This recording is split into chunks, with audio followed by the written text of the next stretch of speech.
Hi, this is Eric from longboxreview.com. Welcome to the Rose City Comic-Con Diaries episode.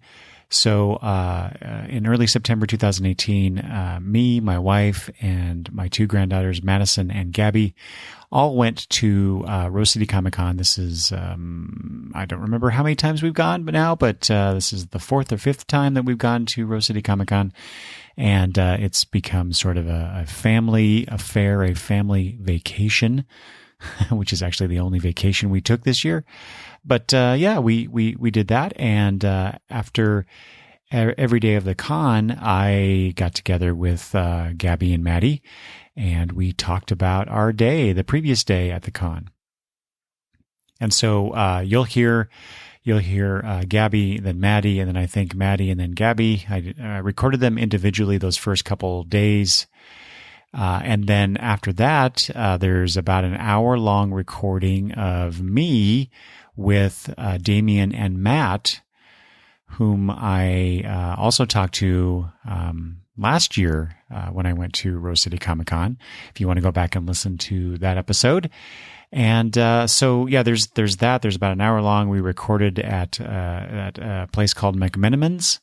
So it's a pub and a lot of background noise. So I hope the recording, I hope our discussion is not drowned out by that. It didn't seem to me to be the case when I was reviewing the recording, but it's still kind of loud. And be warned, there is some language as part of that discussion.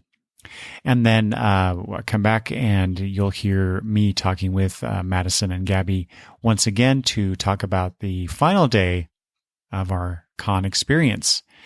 And at the end of that, I'll have some final wrap-up thoughts about the con from my own perspective. So come back for that. And so here you go. I hope you enjoy this. Rose City Comic-Con 2018 Diaries.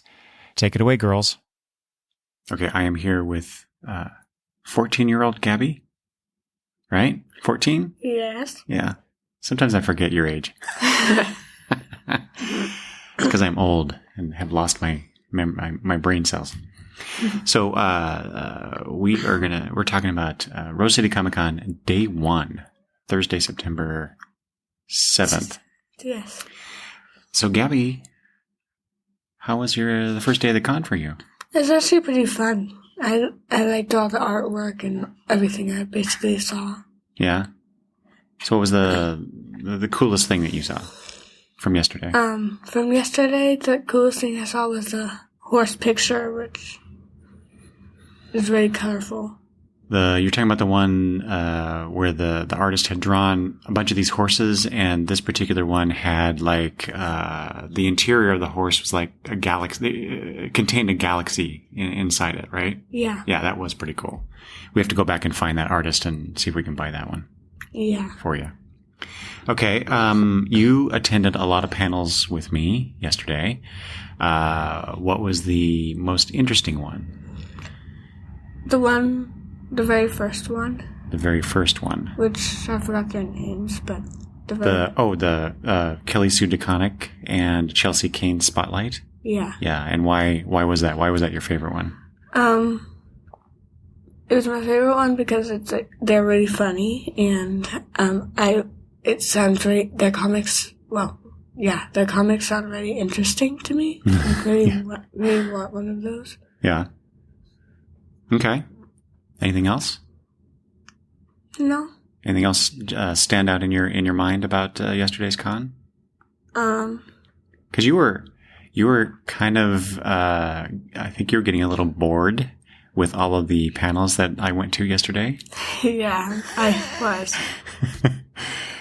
What was the one where you were just kind of sitting off, not really paying attention? The DC art panel? Yeah, it's the drawing panel. See, I thought that was one of the more interesting ones. We'll get a different perspective on that panel from Maddie. Yeah. Okay. And well, of course, we walked around a lot. There's always a ton of walking. But it wasn't too crowded. That's what I liked about it. No. And we certainly did not see all of the show floor yet. That was the other question I was going to ask you. So the first thing that we did once we got onto the floor is we went to find all of the comic book sellers. Mm-hmm. And I was looking for comic books. Is that not the best thing in the world to do at a con? It actually is, because it's a comic con, and we're looking for comics and other artwork. I thought you were going to say no. Quite honestly, I thought you were going to say, no, that's the most boring thing ever. No, that's the point of coming to the con, because it's called a comic con. Oh, you're great. Okay, so final question. Did you see, what of all of the cosplay that you saw yesterday, what was your favorite things that you saw, or favorite thing? Well, I saw a lot of stormtroopers.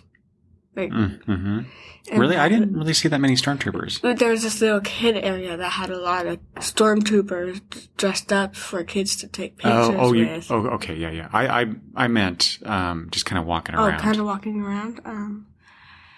No, but wait. Before you, and it kind of bothers me that you like the stormtroopers so much. Those are the bad guys of the movie series, right? You know that, right? Yes, I know that. Okay, go on.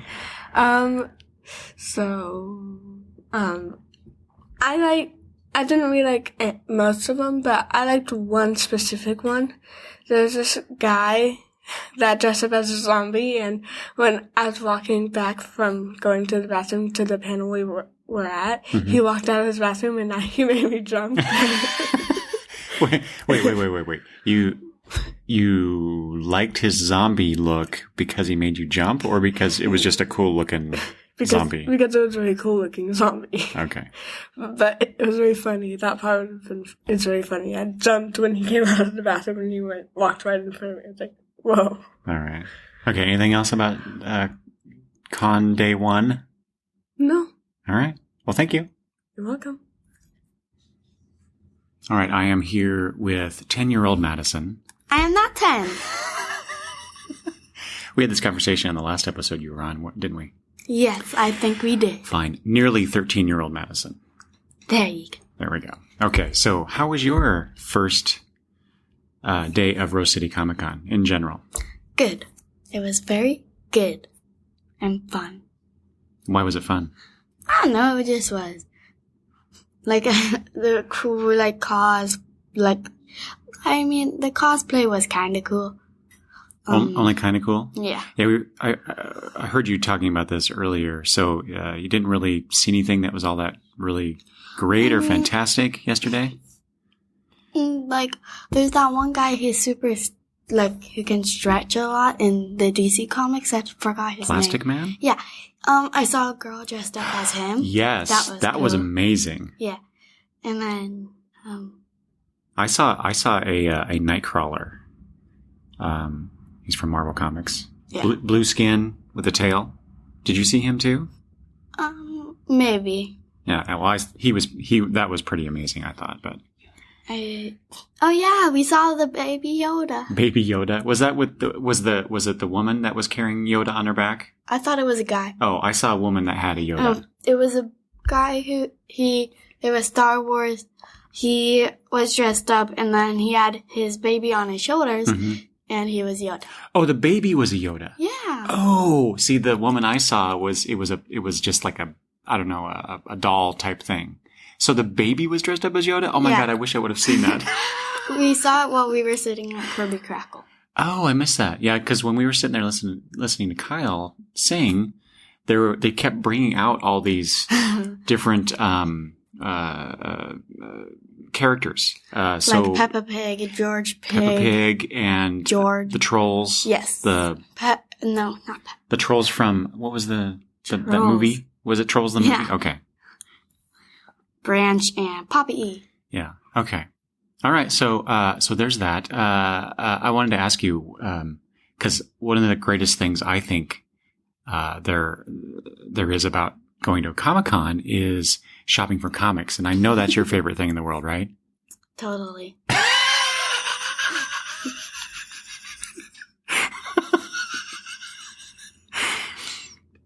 Thank you for your honesty, Madison. Okay. Well, anyway, I found some cool stuff. But so you went to some panels. not all with me. But what was your favorite panel that you attended? DC Art Academy. DC Art. I knew you were going to say that. And so that was the one where a bunch of artists that had done work for DC Comics, with I think one exception. I'm not sure how that guy got on there. I think he was friends with one of the other artists. But, yeah, and he just like came up. He's just like he made some really cool. He drew some really cool pictures. Mm-hmm. But besides the thing that I know you're going to say, what was the best thing about that particular panel? I got to watch them draw and just like work. I got to watch them work and see how they do it. Right. So yeah, they had a camera, so that you could see them actually drawing as they were drawing, which I love those things. That's really cool. And them answering my question was funny.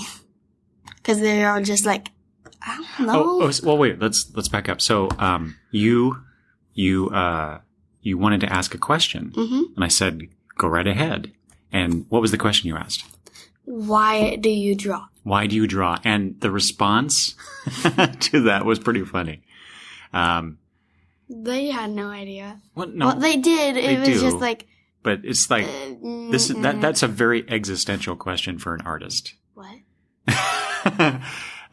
It's drawing is their life, and so how do you answer something that is your life? How do you answer a question like that? It's just like it's just what I do. It's exactly. It's an easy answer for me. And there was so then as they were drawing stuff, you asked a question. Other people asked questions at the very end of the panel. What happened? Well, I asked my question, and then they answered, and they said since it was a very good question, I got one of the art. Yeah. And it was Batgirl.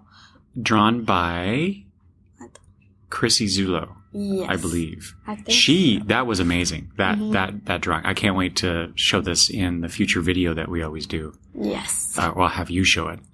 So, okay. So other than that, there was one other thing that happened yesterday that you got really excited about. What was that?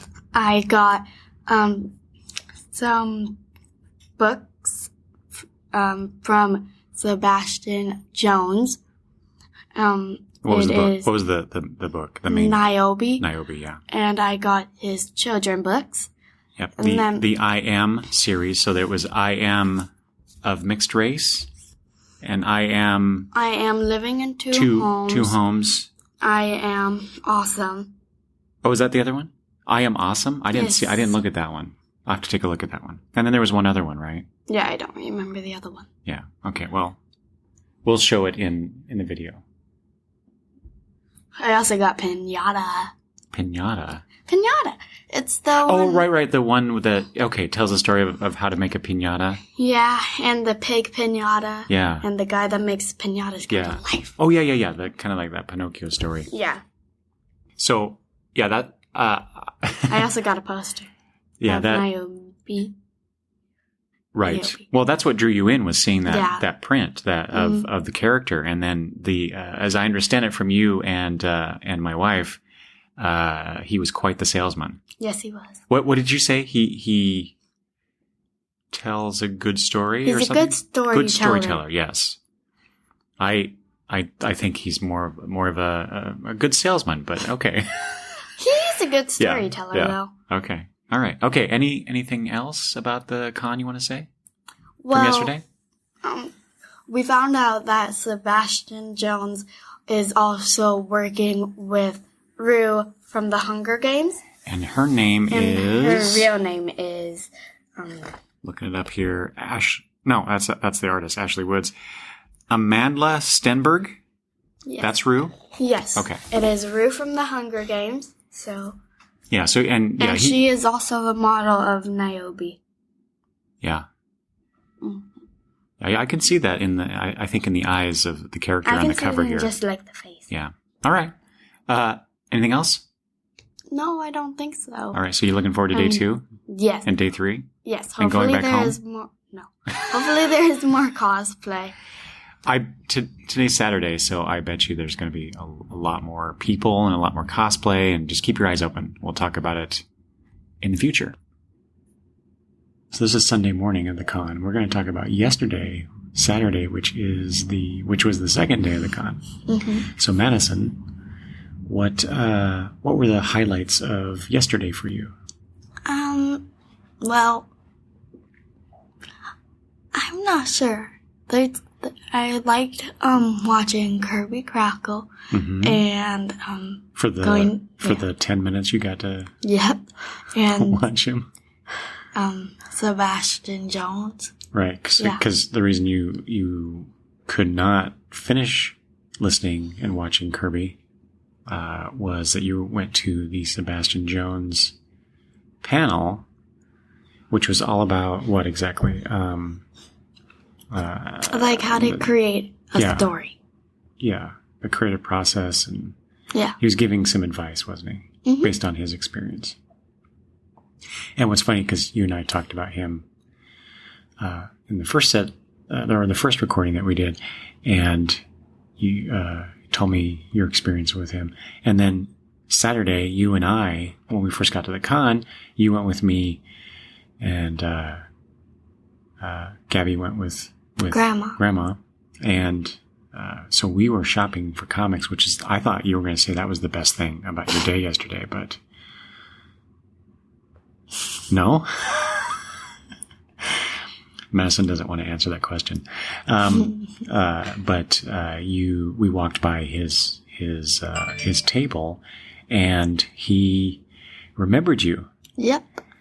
Remembered your name, and shook my hand. Yes. I thought it was, for all the stories that you and Kitra were telling me, I didn't believe I couldn't believe how charming he actually was. So he's very nice. Yeah, he was. He was very nice. Okay, so before we started recording, you mentioned something about the cosplay. Yes. What about that? I liked a lot of the cosplay. I haven't gotten any pictures, but my favorite one was the Blue Devil. Blue Devil. You mean the guy with the tail? That's Nightcrawler. That's what I meant. Blue Devil is actually a character from DC Comics. Oh. But yeah, Right. that was pretty good. Yeah. I saw him yesterday. I saw him on Friday as well.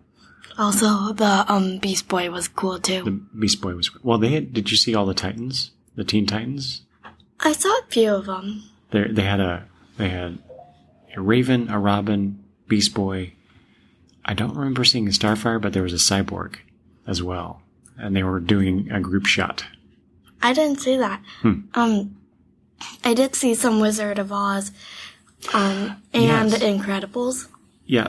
Wasn't there a mother-daughter Incredible Yes. duo? Yeah. Incredibles duo? Yeah, they look good.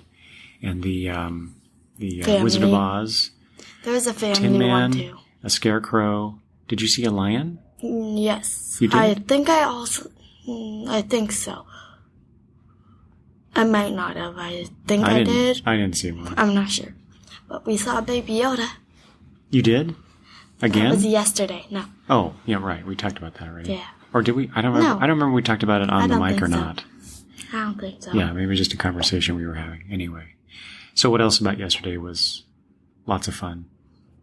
We saw Felicia Day. Oh yeah, that At a was panel. fun. I forgot about That was a lot that. of fun. We missed out on apparently the best panel ever, which was David Tennant's panel, which is the one that Kitra and Gabby went to while we went shopping. Yeah.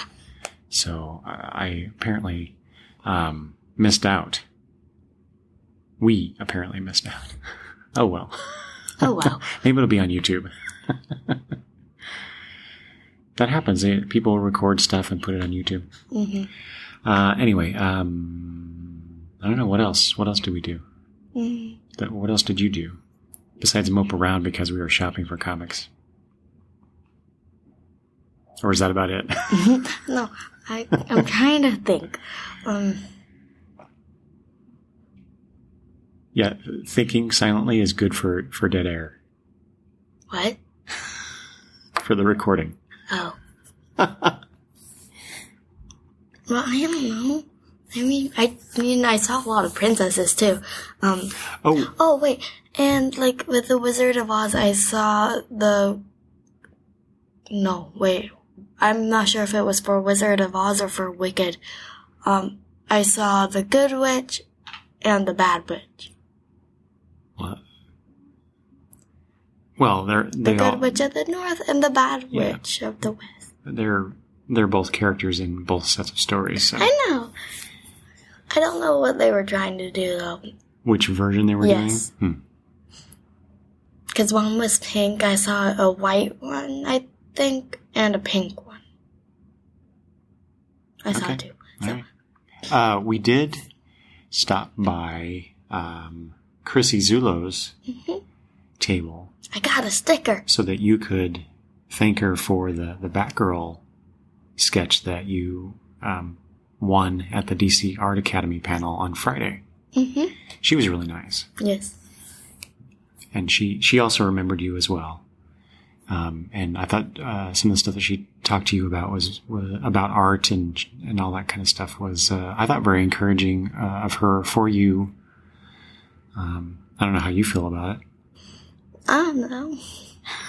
Okay. I just know a lot of this stuff when we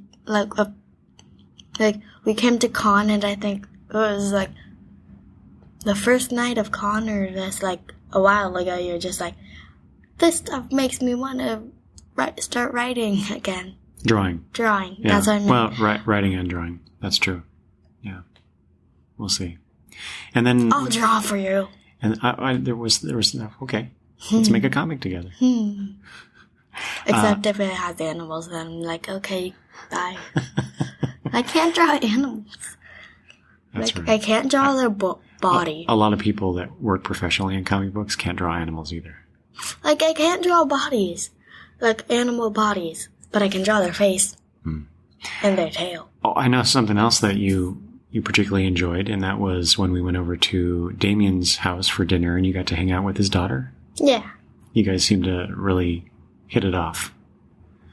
So, you enjoyed that, right? Yes. Yeah. And hopefully I get to see her today. Mm-hmm. Yeah, he said he might be able to bring her for a little bit today, so. Mm-hmm. All right, anything else? Not that I know of. All right, well, we got to get busy because the con's already open as we record this, and we are not ready to go, so. And I am hungry. And go eat so we can go. So, Gabby, how was your second day of con? It was pretty fun. Really? Yeah. So, why was it fun? What'd you do? I basically just walked around and got a couple things. Oh yeah, that's right. Because yesterday, Madison and I talked about the things that she got from Sebastian Jones. I tell you what, guys, that guy is getting a lot of mentions in this episode. Thumbs up from Maddie.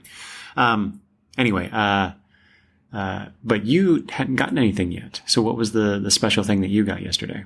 The horse picture with the galaxy. Did we talk about that? The nebula. Did we talk about that on mic last time? Okay, so the horse picture that has the nebula space interior thing. Mm-hmm. Anyway, we'll show that on a future video that we'll do. But there was something else, a book, right? Yeah, I forgot what it was called. But you forgot the book that you got? No, I mean the title of the book, but it's about ancient Egypt, and an adventure book. Oh yeah. I don't remember the title either, but it's like Rocket something. Rocket what? Madison's telling us. Rocket what? I just said rocket something. Rocket something? I can get my book. No, that's all right. Okay. Yeah, I remember walking by that table that was selling that book on the first day and thought, well, that looks interesting. So I get to read that, right? Yeah. Okay. You can read it. Good. Thank you. What else did you enjoy about yesterday? I also enjoyed seeing all the really cool costumes that everybody wore, like the Wonder Woman and like 4 or 5 Doctor Stranges I saw. There were, I was going to say that I saw a lot of Doctor Strange cosplay. Yeah, and that priest, like the scary priest that was like at the Kirby Crackle concert thing yesterday. Scary priest? I don't remember the guy. Oh yeah. Okay, yes, yeah. You did point that out, him out to me. I don't know what that was exactly, but I forgot to talk to Madison about this earlier. But she had pointed out a Groot. Oh, I saw that. That was too. like this big giant head of Groot. It was, I think they were going for like the adult life size version of Groot. That was pretty cool. What we saw of it, because we actually didn't see all of the body. It was just the head popping up above on a different level of the convention center. But I saw the whole body. You did? Yeah, he was out the window when me and Grandma were walking to David Tennant or somebody. Oh, okay. How was the David Tennant panel? I barely could understand him, but it was funny. Kind of funny. Some of it I could. And why could you barely understand him? Was it because your fingers were in your ears? No, because I can't understand the Scottish accent. I hear from a lot of Scots that they have the same problem. Yeah. I don't know. I maybe heard one person say that. They're probably joking.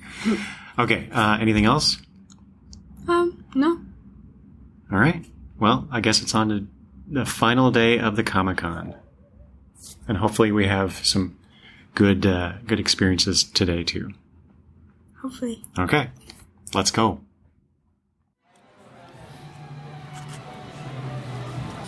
All right, so we're drinking. Who's we? Oh wait, what's going on? Do we need the intro? No. No, we don't. So we are here at McMiniman's on Broadway. On Broadway, because that's how you introduced the last time we were together. Oh, did I? Yes. We're on McMiniman's on Broadway in Portland, Oregon. In beautiful Portland, Oregon, because we are here for the Rose City Comic Con 2018. I'm here with Matt. hello. Of the, is it former, or are you still doing the videos on Wednesday's Serial Channel? They exist. I should do more. Yeah, but in theory, I'm still there. But more importantly, maybe, I don't know.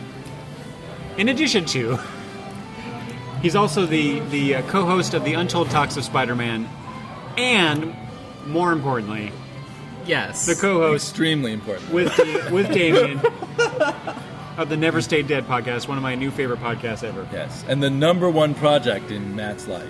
Yes, it's true. Whenever Damian deigns that we're worthy of doing another podcast, whenever, then you cancel your plans with Kane and call me and come straight to me. Right? Oh yeah, no, you're much prettier than Kane is.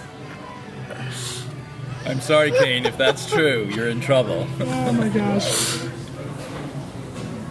All right, we're good. I'm checking the battery levels. So we've been doing a lot of arguing this evening, so we thought we'd continue with that. Discussion. So on a more honest level, or a less hyperbolic level, how would you place Tom King's Batman, these 54 issues so far? In what level? In your estimate of top comics, where does the Tom King run so far? I think so far it's one of the better runs on a series that I've read in 10 years? 15 years, maybe?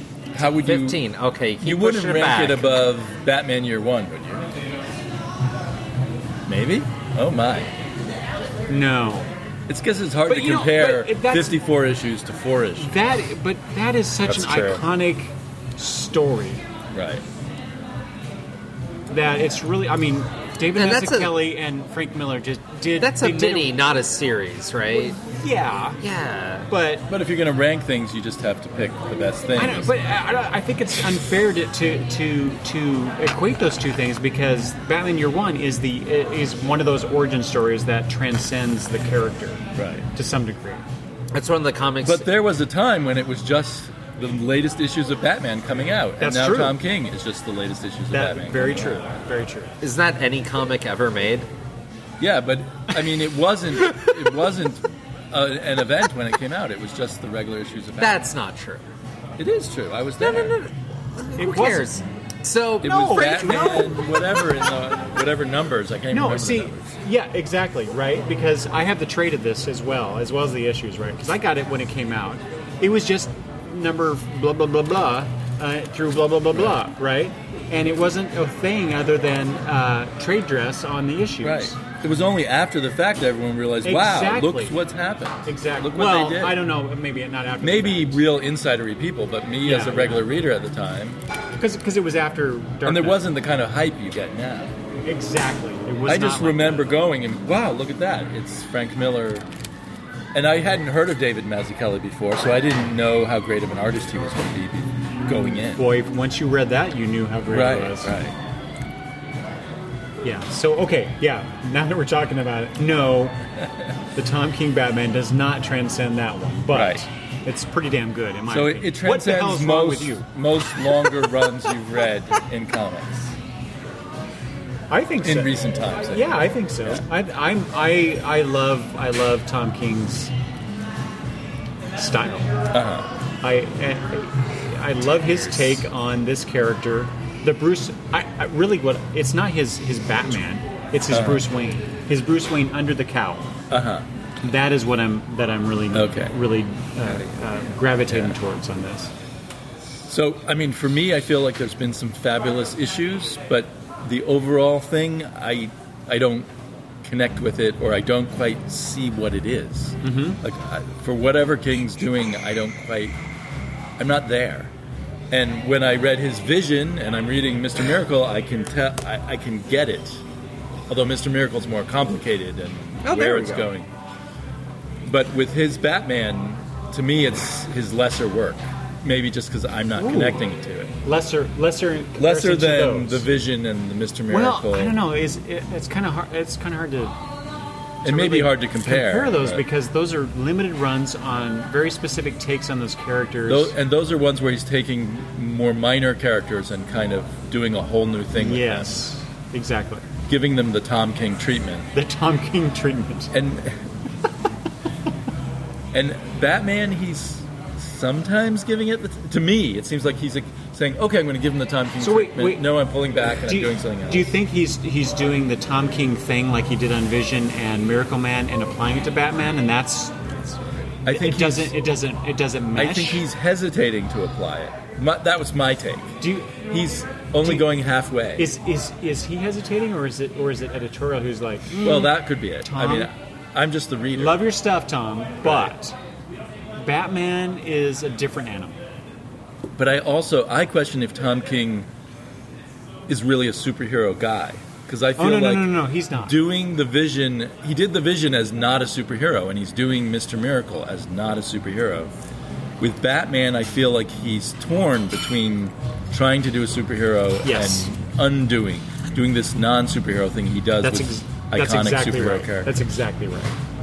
I think that's perhaps. Let's ask Matt. yes. Is that the issue? Is that he's trying to do a non-superhero thing with one of the most iconic superheroes of all time? I don't give a crap about Batman as a superhero, so that's not it for me. Okay. I just don't like his run. I don't like anything about it. I feel No. That's too easy. What okay. don't you- No. what don't you like We've about done 2 hours about Of a this podcast, already, yeah. and I feel bad enough. I hate digging I don't on think you guys comics. did it long enough. Well, let's back up a little on Matt, because Matt and I were talking about this in the car, actually. He doesn't like Tom King's other work either. What? No, I said I hadn't read it. I thought you said you had read Vision. I haven't touched the Vision. I you haven't read touched some issues of Mr. Miracle. and you didn't get into those. Well, so I read like 2 issues of Mr. Miracle, and after half of it being just saying Darkseid is, I don't feel like I got a good read on it, but it didn't grab me yet. It's 2 words. How can you not get a read? Okay, Yeah, now it's that's a 2 little- words, and I'm there's just kidding. nothing else in it. So Those you- 2 words are packed with so much meaning. Come on. There's no meaning. Ah. So you said 10 years, and so I took a look at what was Batman 2008. So Grant Morrison. That's what you're doing on your phone. Yeah. Okay. Go on. I'm paying attention. Go so on. Grant Morrison had some stuff coming out. R.I.P., The Black Hand, stuff like that. Right. Now that's Batman. That is good Batman. Yes. Yeah. I've read those. So That's good stuff. Tom King's Batman is the whiniest, most self-absorbed, least heroic, and most just insufferable Batman I have ever come across. And I am not the most versed in Batman. And you've pointed out a lot of how Tom King is very inconsistent and not paying attention to the details of continuity and look, even his own continuity. And I'm not saying he's written the worst Batman ever. I'm just saying he's the only Batman creator that's needed a bodyguard at SDC to get around because of his Batman run. You know, I'm not the only one. Wait. What the hell does that even mean? I don't know. I just know that's the fact. That's a bunch of dumbasses out there who got so upset that Catwoman and Batman didn't get married that they threatened his life. Come on, that says more about the readership than it does about the authorship. That's fair. Did you think that issue 50 of Batman was a well done issue? Oh God, no. Okay, that was not no. And see that for me because it was both editorial. Because it was hyped and because it was the build up of the focal point of a long build up really turned me against this Batman run.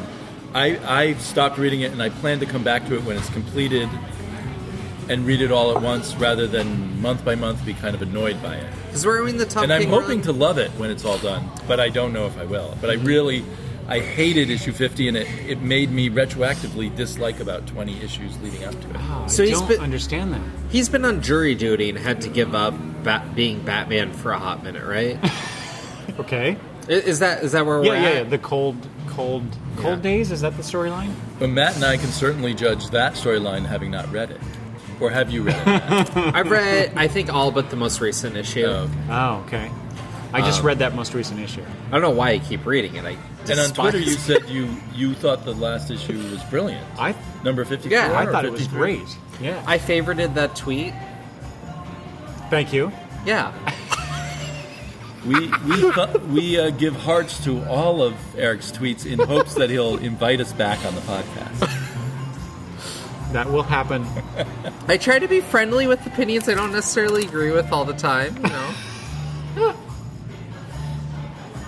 Xavier Files, if you're listening. It's too bad Tom King wasn't at this con so we could abuse him in person. What? He was at Denver. Oh, and did you go you approach assault his him? table?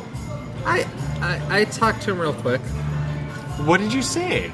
Nothing much. I said Love your I work? said something fairly innocuous and tried to get a signature. Like, on get an off issue Batman about- right now? Yeah, that's what. No, of course You tried not. to get his signature on what? I got a signature on a Batman issue. And You hypocrite. You got his signature how on am one I of a the worst hypocrite for cons being I've read. generally polite? Jesus.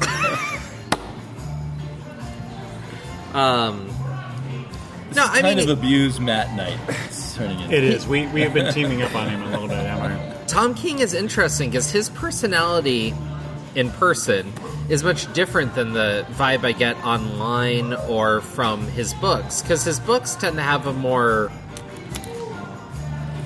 schizophrenic, like, personality divide that I get from a lot of them. Especially, like, The Vision or Miracle Man. Miracle Man especially. But Mr. in- Miracle. Did I say Miracle Man? Holy You crap. both said Miracle Man. That's Who right. was That's what I a said. Alan Moore character. Who cares about DC? It doesn't have Spider-Man. That's the... Well, to me, Tom King in writing is very like, I'm Mr. Slick, modernistic guy. And I don't know if that goes with his personality. What I've seen in interviews, he's, gee shucks, I'm just humbled to be here kind of guy. Yeah. Yeah. But doesn't come across as this intellectual architect of, finely chiseled stories the way I read them. Have you guys read his novel, A Once Crowded Sky? I got it at the library once and started it, and I couldn't renew it or something, so I didn't finish it. I kept meaning to get it again. You know how I feel about Have you read books. it? I have read it, yes. And what did you think of it? I quite enjoyed it, but if you read that book, you have a good sense of where he's coming from from a writing standpoint, from a narrative storytelling standpoint. It's the blueprint for what he's doing right now. Huh. I mean, the bits I read, it was all out of order, and it was about a sidekick and a superhero. I need to get it back. I was actually hoping there was an audiobook. I think it's worth. Would you want him to read it, or would you want somebody else to read it? Probably an actor to read it. Yeah. I'm just more doing audiobooks than prose novels lately. Yeah. Do you think we could get Ghost Critic to read it? If you pay him enough. Okay. He needs the cash. What made you think of Ghost Critic? He has a pretty voice. Ah, yes. Yeah. And he trained as an actor. Oh, Did he? really? I believe so. In college, I think he was a theater major. No. I guess that doesn't mean he trained as an actor. He could have been doing something else in theater. Okay. But that's what I seem to remember him mentioning once. But. So how long does the battery have? Should we move on to other subjects? I don't know. Oh, you don't know. I think we should move on to another subject so I don't look like the demon all night. Do you want to talk about Rose City Comic Con, since that's ostensibly why we're here? Yeah, Tom King's not even here, That's so we right. should really... What the hell? Why did he? We saw Jim Starlin. Yeah. And, So, okay, I want to ask you about that, because I was late to the panel because my granddaughter Madison just had to watch all these DC artists talk about their art and their process and all that stuff, which was very fascinating. Sounds like it should be good. It was great. It was a great panel. But I was really wanting to go to the Jim Starlin panel because he's long been one of my favorite creators. I love his Warlock stuff. I love his Captain Marvel stuff. He's big right now. And when I was there at the panel, he was talking about the impact of Thanos on him. Right. And so, I missed about half an hour or so. So what did I miss, guys? There was a lot on his beginnings, even his life when he was in the army, and how other people would set up their stereos, and he set up a drawing board in the barracks. And I mean, there must have been some missing elements, because he was like, oh yeah, the first job I got was as art director at Marvel, where I designed the covers, and I would go meet with Stan Lee, and he would say, this is a great idea here, but couldn't we do it this way? And then Stan Lee would jump up on the desk and do poses. And he explained how Stan Lee had wanted to be an actor, but his family made him go into comic book editing. And he also mentioned that Stan Lee had 3 wigs in his office on display, which blew my mind. Oh, that's not the biggest detail. Okay. What's the biggest detail? The biggest detail was Stan Lee would set his glasses behind him on a chair. And when he was acting out these scenes that he was talking about, he would inevitably climb down, and every third time or so, he would sit down on his glasses and break them. And then he'd call in his secretary and said, I've done it again. She'd come up, clean up the remnants of the glasses, set a new pair on the desk, and then go try to get them to the repaired. optometrist to get the broken ones repaired. Come on. That's what he said. I know. I have to awkward. wonder how much of this is apocryphal. Or how much of it is something that didn't happen quite as often. Right. Here's what I'll say. Jim Starlin, unlike a lot of the other old Marvel hands talking about the old days in the office, attributed more to other people, gave more credit to other people, even disparagingly talked about himself in a few moments in a way that made him infinitely more believable than a lot of the rest of them. Yeah. Not to say he didn't have a charismatic personality that you could tell some of it was picked up from Stan Lee's energy that he learned to showboat with. Well, and he's a storyteller. He's definitely spinning out the stories in an interesting way. Right, but it was more believable than your standard Marvel office fare. Yeah. So, the fact that Stan Lee broke his glasses a lot, I believe. Whether or not it was every third time, whatever. But it was a very endearing portrait of Stan Lee, I thought. It was friendly, but not mythic. Yeah, I was gonna say, yeah. It wasn't as glowing, I guess, of Stan Lee. The myth of Stan Lee. Right. It was kind of like Stan Lee as this kind of eccentric boss who's kind of goofy, I guess. Yeah, in a way. yeah. But also very involved creatively. Yeah, of course, yeah. The one thing that stood out to me for the time that I was there was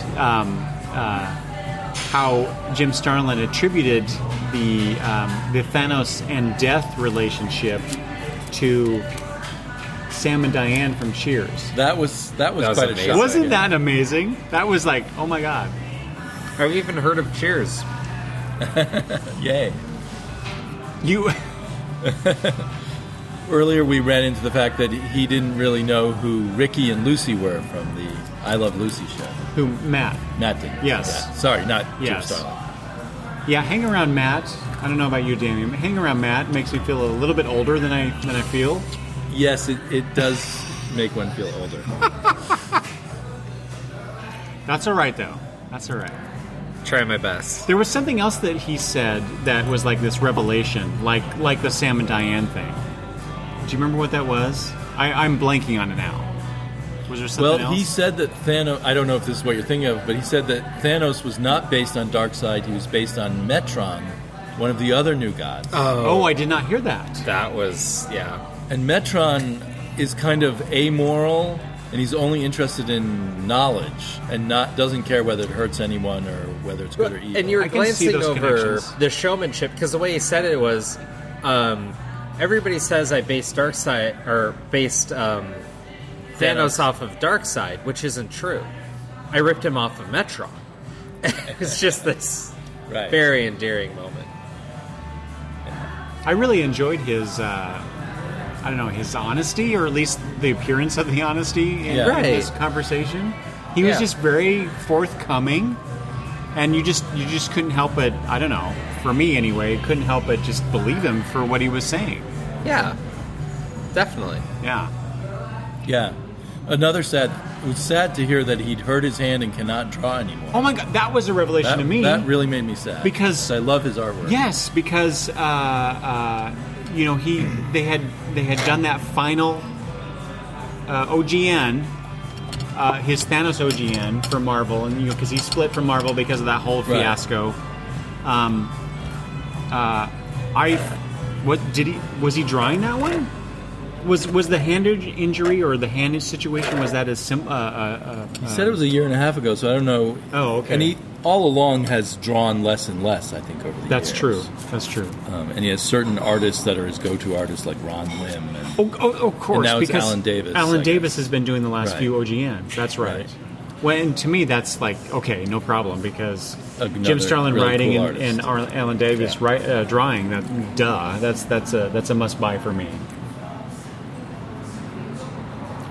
What else has been the highlights for you guys for Rose City? I had a revelation with Bendis at this con. I've been waiting 3 years to ask him about his graphic novel Goldfish. So, for those who aren't familiar, Goldfish is a true crime story about a murder who took place in Portland in the Hoovervilles that happened when Elliot Ness was taking charge of a murder case. And the Goldfish graphic novel ends with them pinning it on a particular killer. But I did some research after reading it, because it's actually real. And the competing theories goes between 3 different people as to who is the killer, who would leave these people with only their torso, because at the technology at the time, if you only left that much, they had no clues to trace you with. And so Bendis was telling someone at the paper when he was working on it at the time that he was working on this book, and his editor just kind of crinkled the finger at him like, come with me, and went into the back archives. And he had access to all these materials that the paper had amassed but couldn't publish because it didn't meet journalistic standards. But when he looked at all of it, he said, oh, this is who the killer is.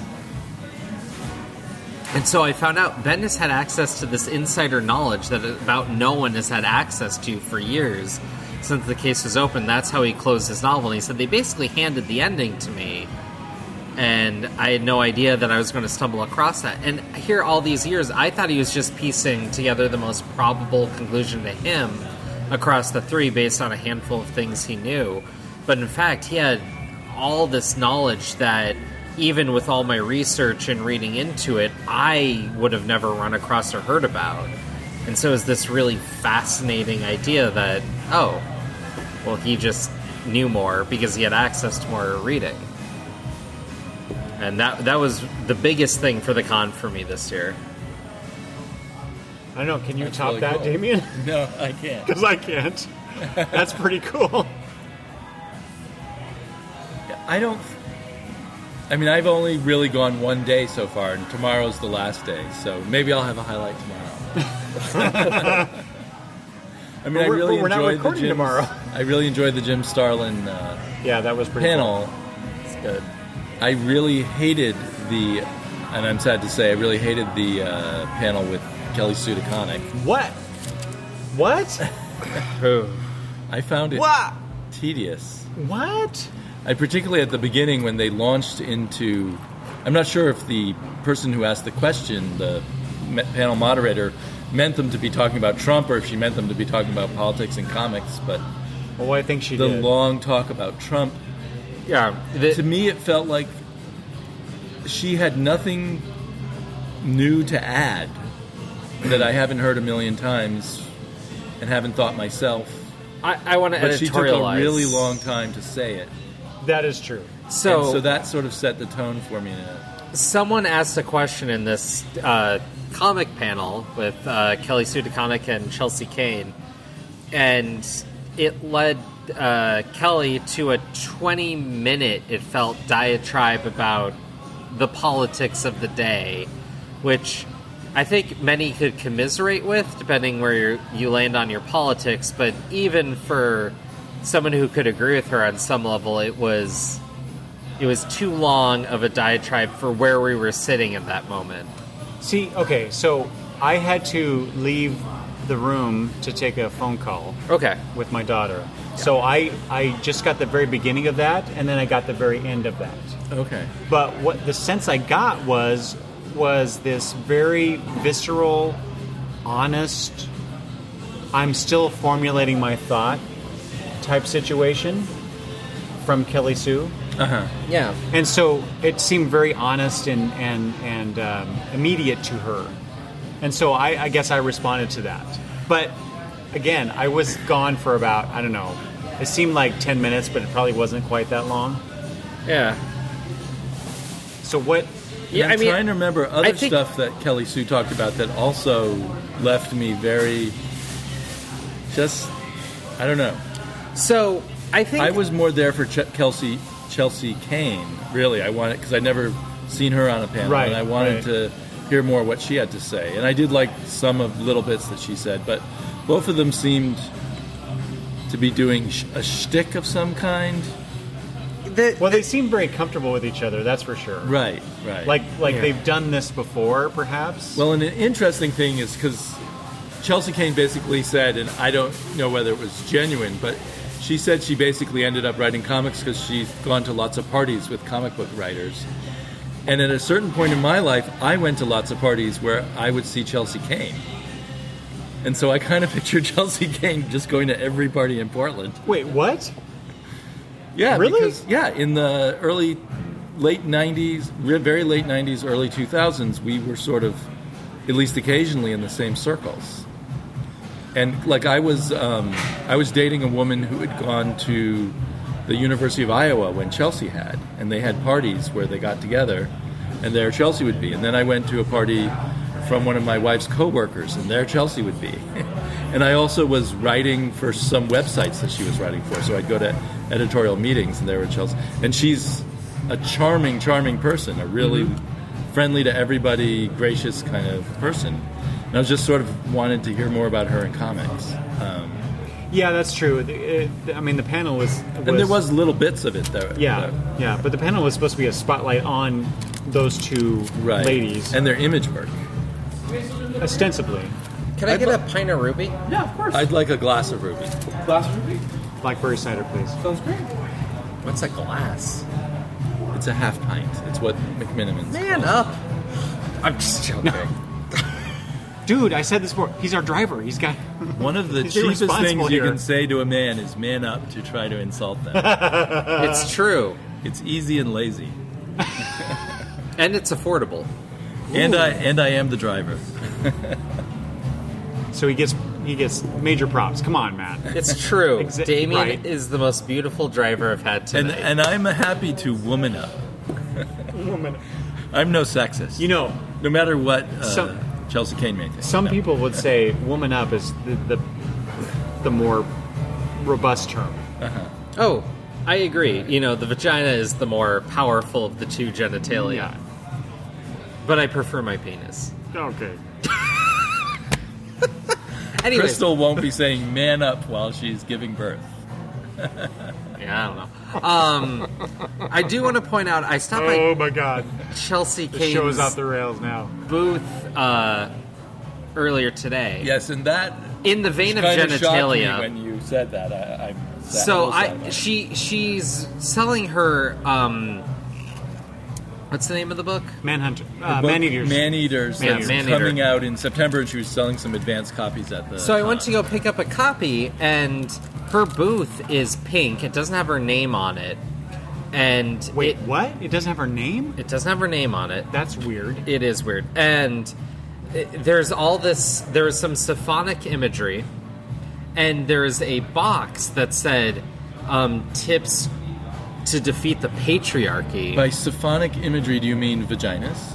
Yes. Well, alluding to at least. And so I just stepped away. This is going to be the weirdest episode of the Long Box Review podcast ever. Travis isn't even on it. Well, Chelsea has famously been attacked as a feminist on Twitter. That's true. And I know people on YouTube who've screamed, "Fuck you, Chelsea Kane," because they're so upset by her feminism. Which, when I read her Mockingbird, I thought was a very mild element. Yeah, it's really that cover And that so, just drove people nuts. Right, Oh, and yeah, that cover yeah. was put up because people were harassing her, as far as you know. And was made up by an artist, not by her. Thanks. Thank you kindly. Cider. Thank you. Awesome. What'd you order? So I'm Ruby. guessing... Do you want to sip? No. I had it before. I'm just curious. I'm guessing that all of that experience has influenced her in pushing feminine, rather than backing down, to push back harder. Yeah. Cheers. But it doesn't. That booth doesn't sound very welcoming to your average male. Or your extraordinary male, even. Well, I'm gonna try and look for the booth tomorrow and see how. Me I too, feel. because I've been actually looking for her. And- She's right behind. She's like kitty corner behind Bendis. Okay. And I saw him today, finally. I need to go... Because I have walked Artist Alley 3 times now. Yeah. For various reasons. But, Exercise. well, that too. I tell Gotta you get your what, steps in. I tell you what, man. Just between you and us, And the No one microphone. else. and the age I am, 3 days is too long for a con. I am done, but I have another day. Uh-oh. And I think a Maybe you lot should of... sit by the pool. I think no. That what? No, that's a waste. Part of the problem is I would go to like Emerald City, this is where I'm gonna make a judgment call here. I love Rose City Comic Con. Not the least for which for coming and seeing Damian and sometimes Matt every other year now.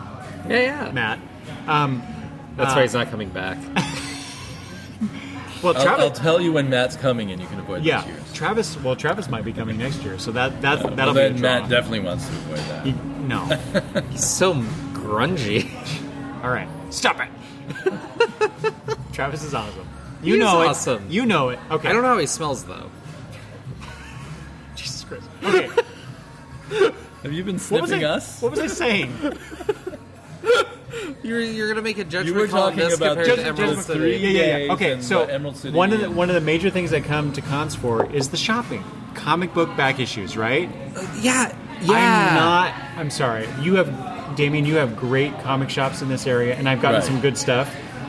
But the selection has not been what I would like it to be in comparison to, and I'm only comparing this to Emerald City. Okay. Yeah. No. So I have 2 points of contention. This year seems much better than last. Really? Yeah. No. In my memory of last year. I would generally agree with that. Okay, go ahead. So I've been looking for one issue of comic, and it has not been here, so I'm upset about that. But I can't blame the con for that because it's very obscure.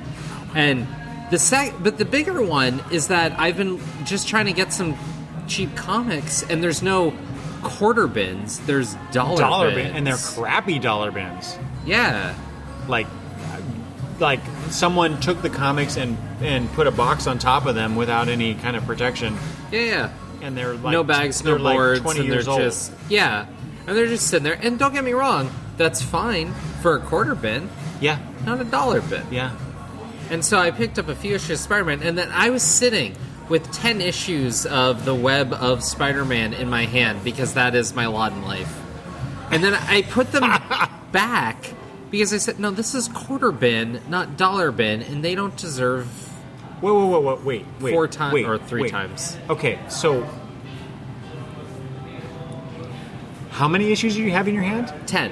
Okay. I'm thinking like a 20, 30 issue run here in your hands here. So you 10 random issues. You actually pulled them out. Yeah. Had them in your hand. You're contemplating buying them. I was walking and then I groaned to myself and put them back because I thought this isn't worth $10. This is worth $2. And I put them back because I looked at the condition. I saw where they were, and I know that next to no one else in this floor of comic fans cares about any of these comics except for me because I have a podcast talking about Spider-Man. And so... Is that not worth it to you? Right there?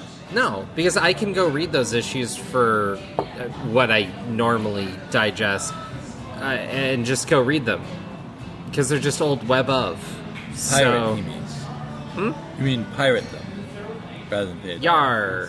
Well, no, I mean, they're everywhere digitally. They're old web of. So the old 80 Spider-Man comics are easy to come by in a million ways. They're cheaper online. Nothing is less than $1 an issue. Where are you shopping? Online? Yeah. I don't know. I've never seen things. I was going to say, generally speaking, I would agree with you, quarter bin type thing, but I really think the quarter bin is the thing of the past now, right? There's no quarter bins in Portland. There's some 50-cent bins, but those are dollar rare. bin is the new quarter bin. Oh, why right? did it jump 3 times the price? Because it's comics. You know what? I have found... I've been quite happy with what I've found. Ironically, given that I'm in Portland and could find them elsewhere anyway, but... I got some great stuff for almost nothing at... I got Silver Age stuff, not Silver Age stuff that's what most people want, but Lois Lane and those are Jimmy some Olsen. good-looking issues. It makes me want to read Jimmy Olsen comics. Right? They have Neil Adams covers even, and I got them for, like 70% off whatever the list price was. So was that from I Like Comics? Yeah, I Like Comics. Yeah. And there was another place where I got some, and then I looked at some other places that had outrageous prices. Yes. There's a mix of good prices and bad prices. The problem I have with it is that... But a lot of them are super overpriced. You've got... Yes, the majority of them are just way overpriced, and then you got a few vendors that are really selling at really what they should be. Even though their sticker price is like way out of whack. Right, but a lot. So some of the places have 50% off, and when you do the math, or 70% off in I Like Comics... When you do the math, you realize, okay, that's a good price. But if you're just looking at the stickers, it's a bit odd. Yes. Well, and you can't blame them for that, I guess. They got to have the deep discounts, but then they jack up to make the deep discounts look better, and that's just some of the game you play. But a quarter bin's a quarter bin, a dollar bin's a dollar bin, and when you're looking at Web of Spider-Man 84 or whatever, it's just... Nobody cares. Another factor I think going on is that the dealers are being charged more to go to cons now. That's true. I've talked with my comic book shop guy, and he was upset because when Emerald City, he feels he has to do Emerald City not Emerald City. Sorry, Rose City. Has to do Rose City, but Rose City went to 3 days, and so he has to pay a third more, even before they jacked up the prices for it. Wait, is so? And they apparently play other games to kind of force them to get larger booths and stuff. So did they raise their table fees or something? Or was that the implication? This was a conversation I had with him a year ago, so I can't remember all the things he was complaining about. I know he was complaining about the 3 days. He said basically in 3 days he sold the same number of comics he sold in 2 days, but he had to pay for the 3 days. So he's losing money. Well, he's not losing money, but he's not making as much money as Okay, he was. okay. But so that's interesting because I've heard essentially the same thing from listening to other podcasts and other comic book shop owners talking about their experiences at cons. Right. So, I mean, obviously So it's a trend. the price of the comics is going to partially have to do with the price of the rent of the space. Yeah. And I don't know if it was Emerald City Comic Con he was complaining about, some Comic Con that doesn't supply the chairs and the tables. Are you... So that they had to get a truck to bring the tables. I think that was San Diego. Or maybe... I don't think he goes... Well, maybe he goes to San Diego. Well, the conversation that I was listening to, that's what he said. Oh, okay. I thought it was Emerald City. But That anyway... are you kidding? That is ridiculous. Oh, it's criminal, but They My can get God. away with it. the amount of things comic conventions get away with is insane. Wait, so does that make you feel bad for complaining about quarter bin versus dollar bin fodder? No, because it's not my fault. But you can't find any comics online for 25 cents a piece, can you? Well, you can't. I have not seen them that cheap The online. gauntlet is So, thrown. So a lot of comics that this I buy... podcast is brought to you by AtomicAvenue.com. Check them out. And be careful about how you go through your vendors. No, it's not. I'm just saying, if I just know how to shop online a little more carefully than you do. Well, you have that better palate.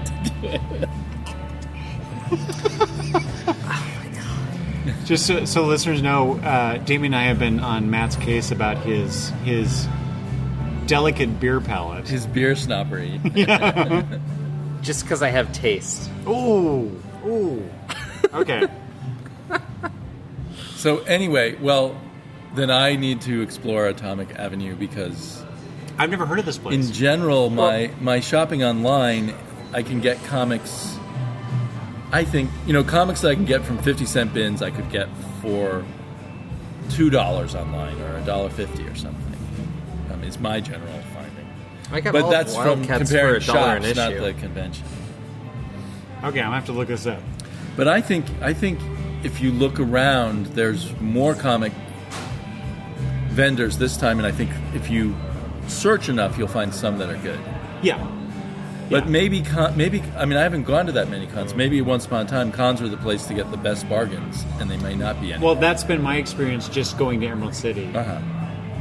So Emerald City is still the place to get the best bargains. Yeah. I mean, for stuff, especially stuff that I was getting for like from the late 70s, early 80s, really cheap. There's actually one vendor in particular that I wish would come to the Portland show, but he's always complaining about not being able to support himself, I guess. And he's always threatening that he can't come to Emerald City year after year. So Well, a con like that. So cons like Rose City or Emerald City or any actual Comic-Con with some media play or whatnot isn't where you're going to get the good deals. You have to go to the vendor cons, which are the less advertised, more like it on some, county show floor. That's going to be all the local stores, maybe a few national ones that make these rounds. And that's where you're going to find your deals, because they're only paying so much to be there for a few days. And they're going to really be pushing the deals. They're definitely going to have a quarter bin if they're that kind of shop and not just pushing gold and silver age keys and whatnot. I would think. We have something like that in Portland called. It happens 4 times a year. It's called Frankenstein Comic Book Swap. It's not really swapping comics. It's people but there's paying a booth. $25 a table. There's a booth for that here. I Really? noticed. Yeah, something about Frankenstein, whatever. Yeah. They're there. That's And I weird wonder because it's what the run by hell that Cosmic was. Monkey. I thought it was run by Cosmic Monkey, who's a shop that has a booth there too. Huh? But so that is something where anybody for $25 can get a table and put out their comics. But when I went there it was more dollar comics than 25-cent comics. There were some 50, Well, you're also in 25 cent. Portland, which is a jacked up price compared to a lot of other places around. I mean, how much money can a guy make carrying a long box of 25-cent comics? 300 times 25, that's Doesn't seem quite less than $100. Yeah, It's worth a it. lot of work. He might just decide to leave those at home and bring the ones that he can sell for more. I think Matt is just looking. But there are probably you're just cheap, places- man. There are probably some Look, bargains. I'm cheap, and so I push it.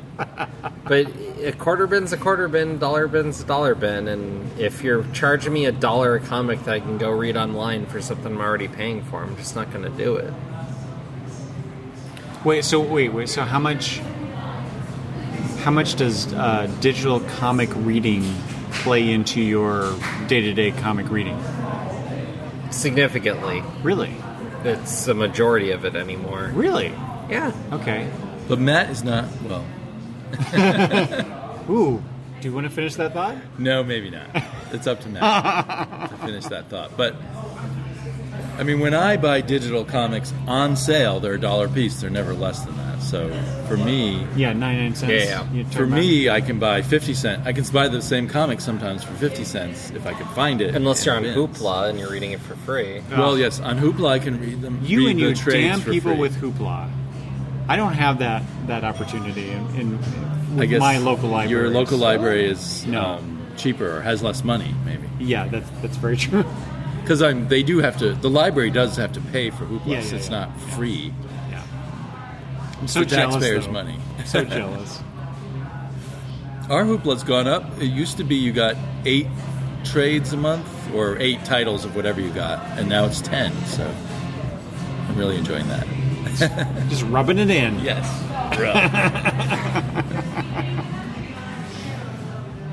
But anyway, I mean, I generally noticed other years at Rose City Comic Con that there weren't really that many comic book vendors at all. Yeah. Now that you mention it, I remember. So it sounds previous like years. Yeah. for Same- comic book collecting, Emerald City's better. it's.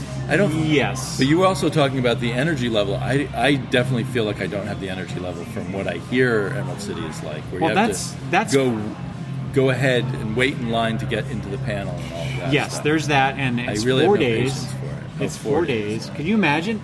So, I know Matt probably doesn't feel this the way, but Damian and I could probably commiserate. I don't know. Well, you weren't here today for Right, Saturday, and right? the old part of me is, I mean, I'm sad that I missed some what sounded like good panels, especially the Ditko panel, and I wanted to see Jeff Darrow, which I missed. But part of me is glad I'm only doing 2 days, energy-wise. So, yeah, Rose City used to be 2 days, and they moved it to Right. 3 days, what? Yeah, last year or 2 years Last ago? year, I think. And it feels like the first year I went, a year without you, or you might have been there and I didn't know, but I just went on a Sunday and I went and saw 4 fantastic panels in a row. And now it feels like those panels are spread out Yes. over a greater period of time. Yes, but I don't know. As a comic book fan, anyway, if I was Yeah. interested in other things. So I remarked to my wife a couple times today. This is the old man segment of the show, but We'll leave Matt out. I of was that part. my legs were so tired from walking around the show floor. I could not wait to be able to sit down and just relax for an hour. Oh, wow. I know it's horrible. I was This sitting is in not Silver someone- Room this is what you have to 3. look This is not forward to. someone who looks like an out-of-shape old man. Let's say you look very fit. Spry. That's like the worst compliment ever. Okay. So, I mean, I was sitting most of the day at panel room 3, where I was taking in the Ditko panel and the Right. Bendis Superman panel, and then an essay or a lecture about Superman and Oh, whatnot. I wanted to go to that so bad because this is done by the Professor Ben Saunders, right? Yeah. The From University of Oregon. yes, I really like him. I like what he's trying to do because the University of Oregon has the first and only, maybe not only, but Comic book first minor. comic book minor, right?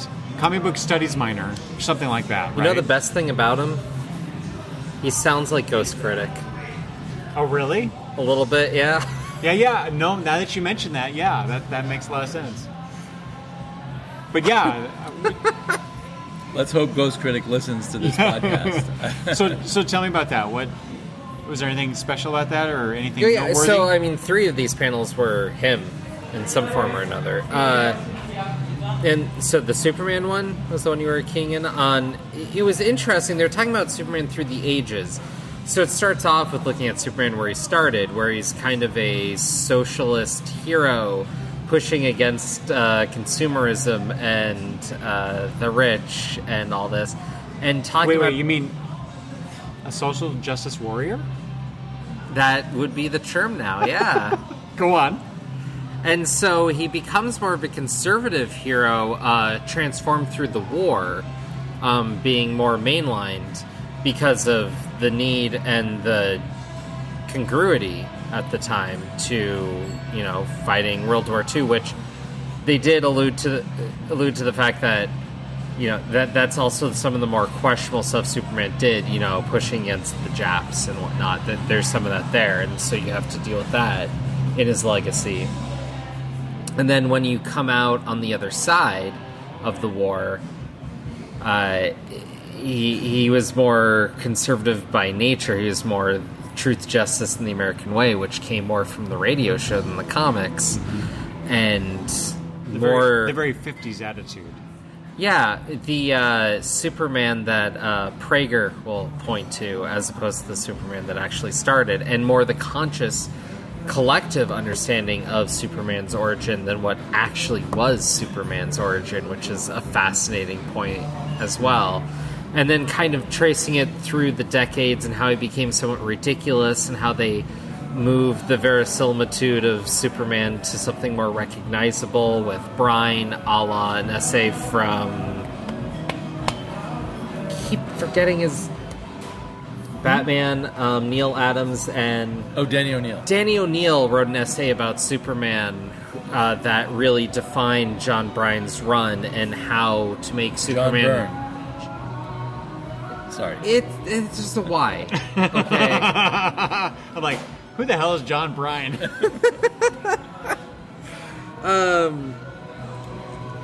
Making Superman more relatable and how far you can push his powers before it kind of breaks your suspension of disbelief, and where they thought that was. And so that there's an essay that really defined that re-entry post-crisis on Superman, and then talking about Superman more in multimedia, because Superman's been more molded by non-comic multimedia than nearly any other superhero. So, right. Especially the radio shows, right? The radio show was big. Doesn't the Daily Planet and Kryptonite and Jimmy Olsen, Crypto and Jimmy Olsen and what's the editor's name? Perry White. Perry White all come from the radio show, I think. Some or all of those things. Yeah. But I mean, there was things that came from the black and white TV show, and there was a lot that came from the movie in a lot of ways. Really? I didn't realize that. Well, the general perception of Superman was really defined by the movie. True, but I thought the movie was based on the comics, but maybe not. Not really, because they viewed it as kids' stuff, and so they didn't really return to the comics, and they just kind of forged ahead, and the comics just kind of followed suit, because why wouldn't they? The movie might have, if we're talking about the Christopher Reeves movie, might have redefined the way the Fortress of Solitude looked like, and the way Krypton looked like, a lot. And the way... So a lot of visuals, maybe. Yeah. Zod was important, and Zod was important before, wasn't he? But he didn't look the same or act the same. That's correct. Yeah. Oh. Okay, sorry, I shouldn't have argued that point. I don't know why. I just like to argue.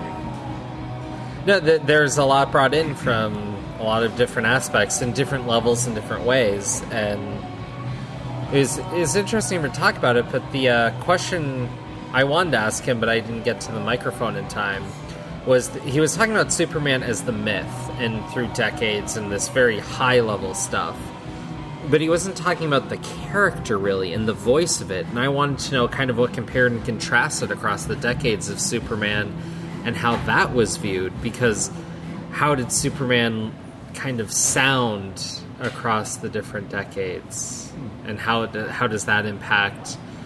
Because he was pointing to Superman Returns, and there's this line that he was really latching onto, where one of the characters says, "It's truth, justice, and all that other stuff." Because they were afraid to talk about the American way at the height of the Bush presidency. And that hasn't even really returned through Obama. Wait, so was that explicitly stated by him? Yeah, Okay. it was. And so, and it was during Obama's presidency that you had that comic where Superman cast aside his Americanism to be more of a global hero, and that hasn't really been rescinded, but it's technically out of continuity now, and what do you make of that? Yeah. Well, that seems a natural part of continuity to just shift away. Does it? I this is a sidebar, but I'd heard someone say a number of years ago that American comic book artists are all dying to draw Batman, and that comic book artists from other parts of the world are all dying to draw Superman. That Superman is the more popular hero around the world. Batman's the more popular hero in the United States. That's not true across all countries, I can tell you for sure. Batman is infinitely more popular in Japan. Okay, For sure. Maybe the examples I was in the person talking was Latin American artists and European artists, and they didn't consider the Asian artists. Interesting, though. But anyway, I mean, I think Superman as a global figure rather than an American figure is a natural extension of the core meaning of Superman, even if there was a tradition of saying American way. Huh. I don't think the American way thing came along till the 50s, or maybe it was during the war. I would guess so. I don't know. Yeah. I haven't read those comics, but it seems like a natural progression from post-World War II America to what Superman then became. Right. But I found the Ditko panel more fascinating. But you were somewhere else at the time, right? I was at the rambunctious Kirby Crackle half-hour spectacle. Has the Kirby Crackle been delivering for you? Oh yeah, I love Kirby Crackle. Kyle is awesome. So you've seen them now twice this weekend? This weekend, yes. Yeah. And you'll go again tomorrow. I will go again tomorrow, yes. That alone probably makes this trip worth it for you then. How much is he doing in 2 days? 3 shows? 3 shows, yeah, for one each day. That's a lot. And he has a booth. You should go there. To the booth? To the booth. Buy some stuff. What's he selling? His CDs. Yeah, Crackle. Kirby Crackle. Here's a handful. Duh! Kirby Crackle, come on! Is that like Cracker Jack? Wait. When I talked to Mike Royer, he theorized that Kirby Crackle actually was created by Joe Sinnott.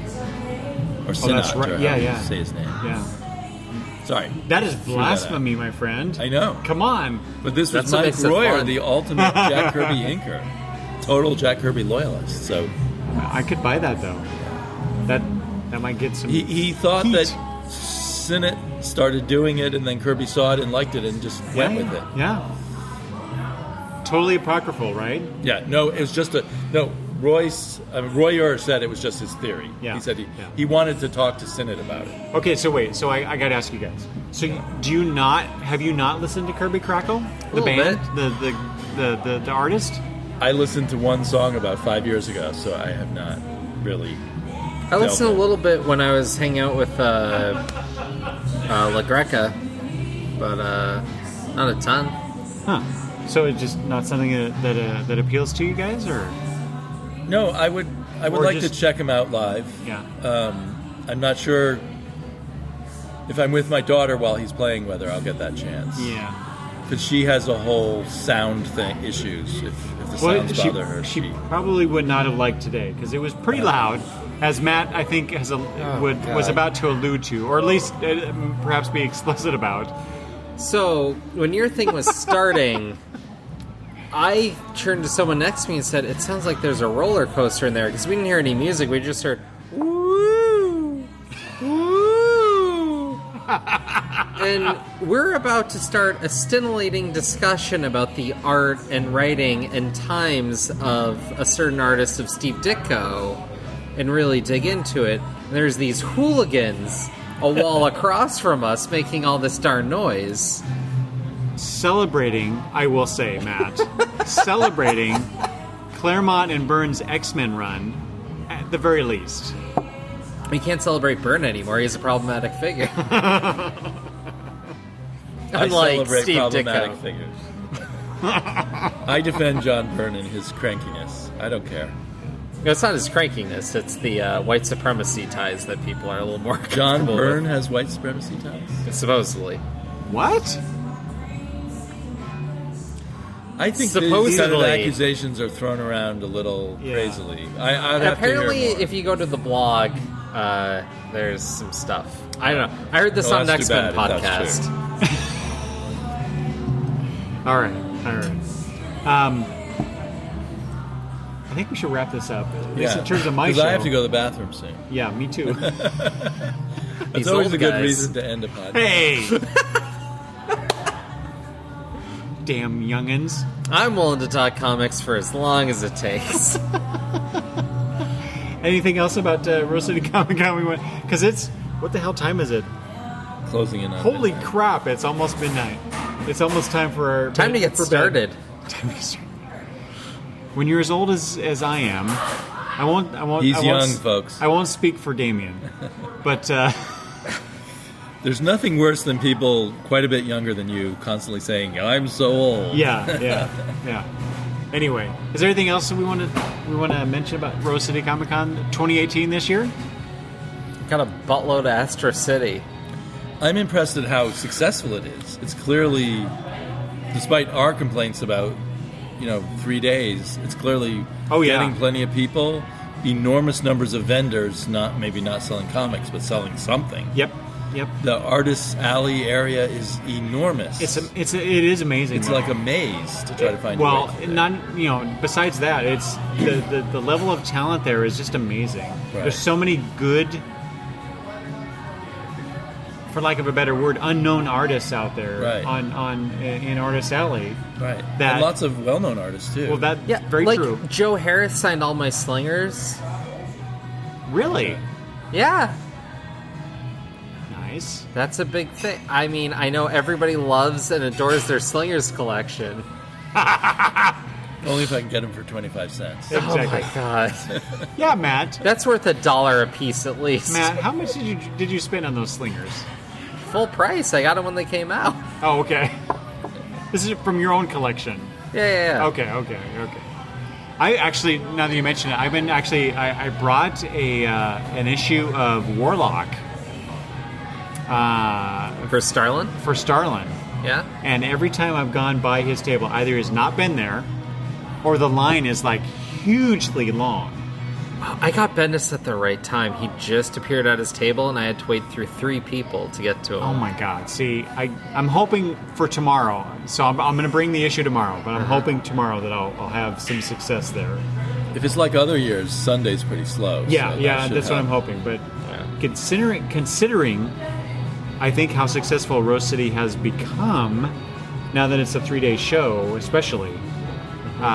I'm kind of worried about Sunday because Friday. I don't know how you felt about it, but Friday was ideal because there weren't that many Right. people. Friday was nice. People are the worst.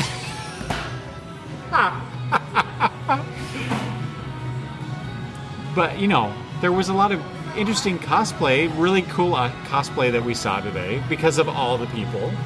Sure, Right. yeah. Yeah. Even just dropping Matt off to get in the line, I saw lots of interesting. I had to walk away for an hour so that I could wait 15 minutes in line later to just get into the building. It was crazy. Wow, really? We were lucky this morning because Madison had a wooden sword to go with her Scottish dress that she was Uh-huh. wearing. She was, Okay. Scottish warrior All right. person. And we got to go I mean, it wasn't like we got like the express line or anything, but I think it did get us in earlier than we would have if we would have been just, Was there a separate line for cosplayers? Well, there's a separate line for any kind of weapon. Oh, so they needed to check it. Yeah. But it actually got you in faster. Yes, it did. It did. Wow. So that's your tip, your Rose City Comic Con tip for the day. I can see it getting to the point where I just go one day.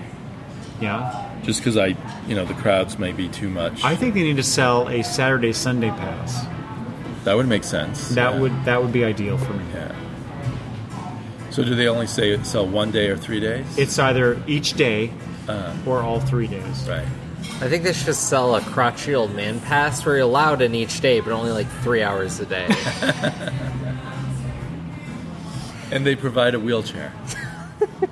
And someone to push it. Right. In a good costume. Okay. I think we're done.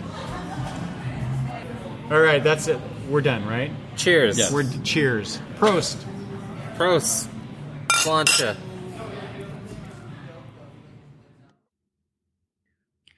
So we are recording now on Sunday evening. The con is over with. Ow.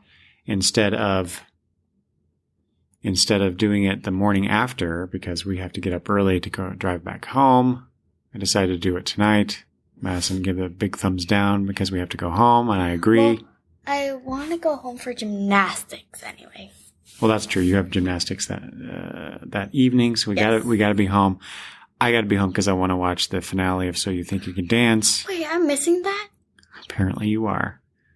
Sucks to be you. But let's talk about the final sadness that we're no longer at the con.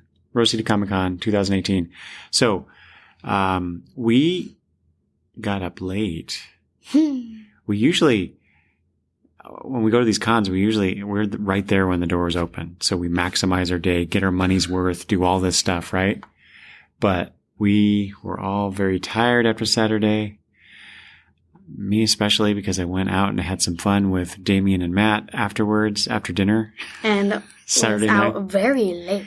I was out pretty late. But you know what? I was the first one up. Surprisingly. Anyway. No, I was the first one up. No, up, sure. You were out of bed, but you were not awake and up and about like I was. But we're not here to argue about that. Well, I was crawling around like a monster. Yeah, you were being weird this morning. Anyway, so we got to the con late, but it being Sunday and the fact that we were so late, we just breezed right on through the queue to get inside, which was good. And then we made it over to see again for the third time this weekend, Kirby Crackle, Kyle perform. And it was a nice set because he did a bunch of different songs. This time we actually stayed for the whole thing. And no, we stayed for the whole thing I did. I stayed for all three of them for the This whole time whole I did. Yeah. And while we were there, Damian and his daughter showed up for a little while. We hung out with them for a bit, and then Damian's daughter had to go home. And then what do we do? Then we went to look at Legos, and then she left. Right. And then we went to a art panel. Oh, the Image. Hold on, let me look up the exact title. The Image Comics live draw with Ryan Otley, Megan Hutchison, and Andrew McLean. They were some interesting drawings. Yeah, so they like the DC art one, similar to DC art one. They were drawing as they were talking. There was a moderator talking to each of the artists who wasn't drawing. But this time they were drawing on an iPad. They were drawing. They were doing digital They were doing a digital drawing, and Ryan Otley went first, and he was drawing a character called Invincible. I don't know if you knew that. Nope. And then the other guy, Andrew, drew what would you say that was? Like a like werewolf monster type thing? Yeah. almost like it was attacking Invincible. And then It was funny. Megan drew something, but I had already, Gabby and I left to go to, the spotlight on, Jerry Conway panel that was halfway through the Image Comics Live panel.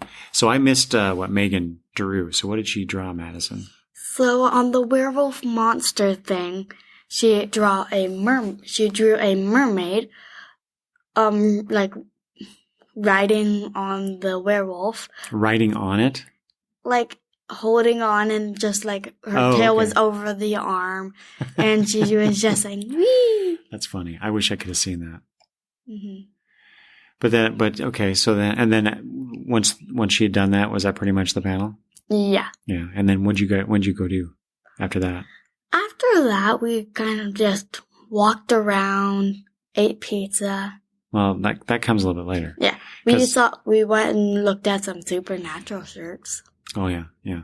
So, while you guys were doing that, walking around and stuff, and eating pizza, Yum, yum. Gabby and I went to that Jerry Conway spotlight, which I really enjoyed that. That was a lot of fun.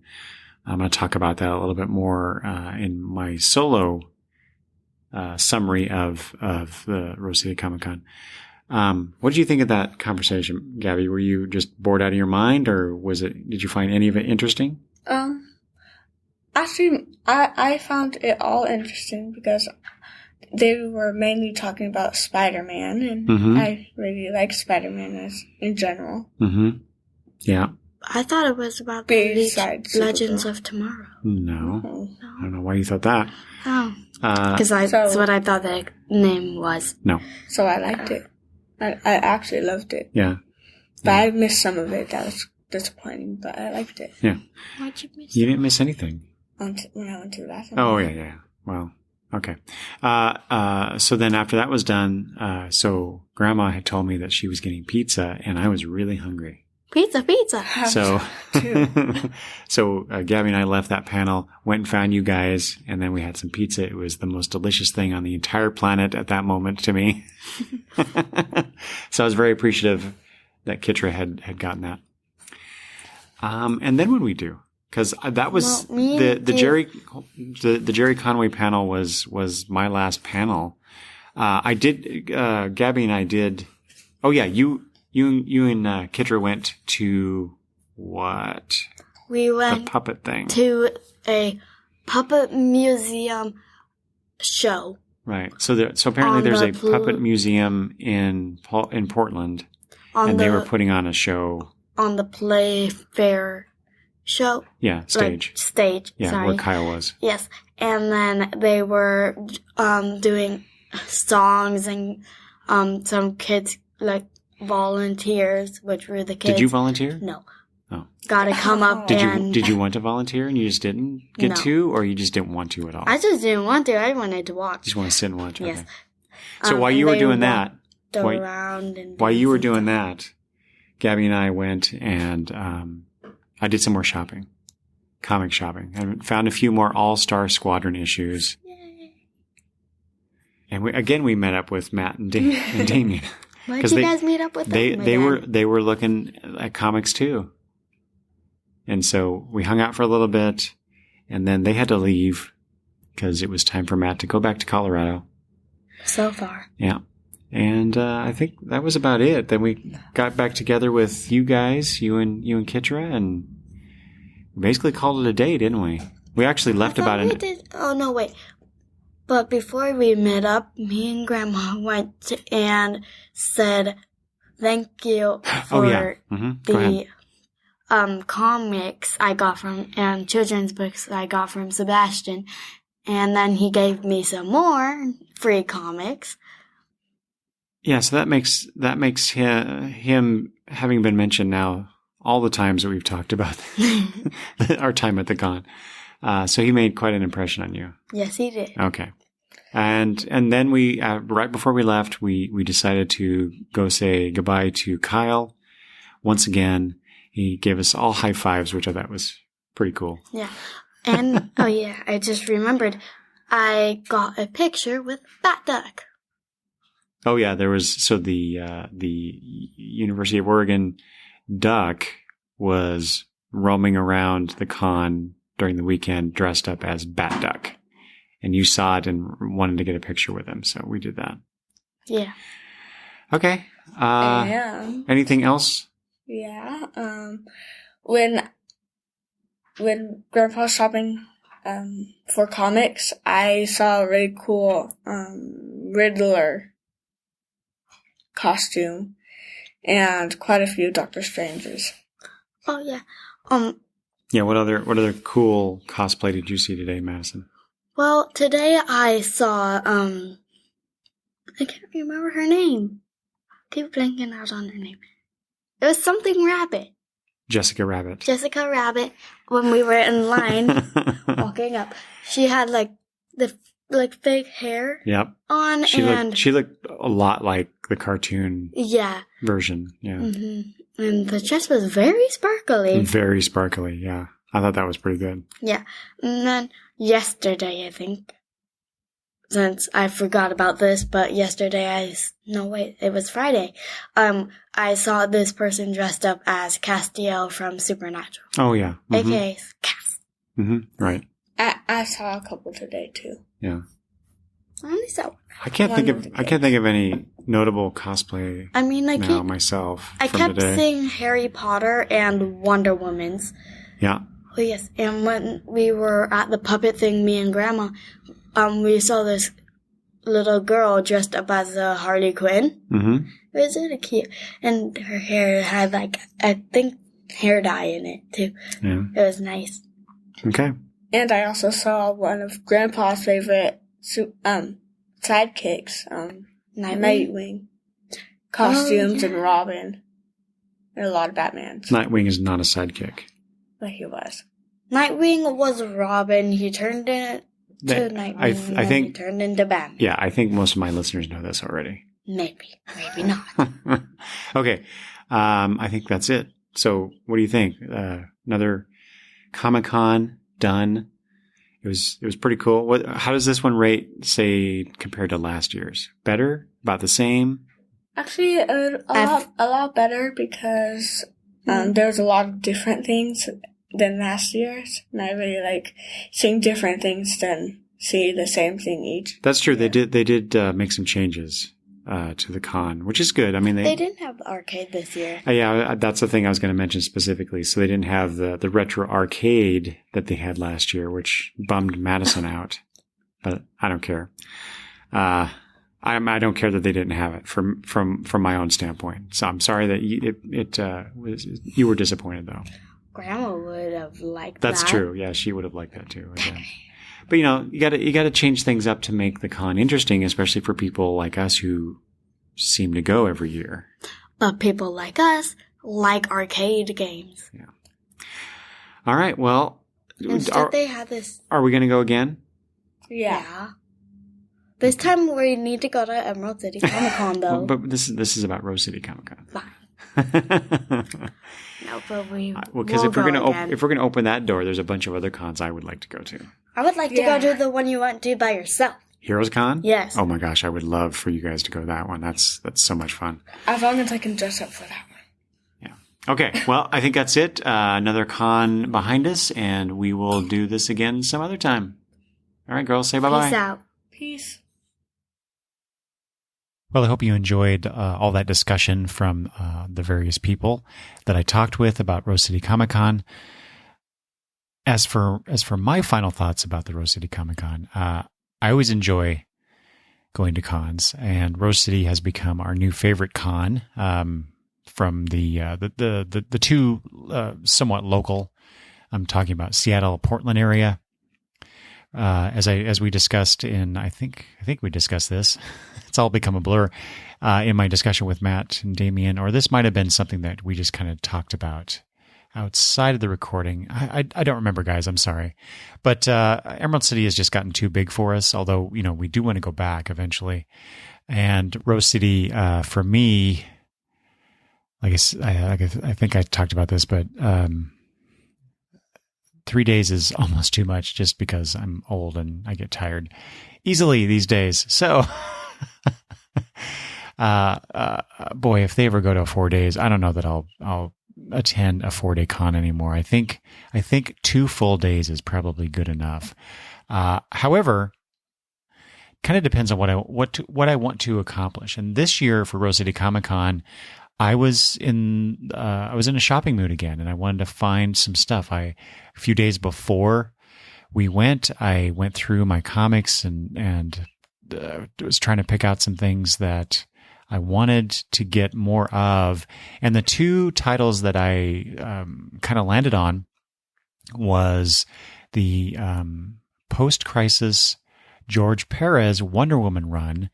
I had the first, 13, 14 issues of that when it was coming out back in, 1985-ish, 86.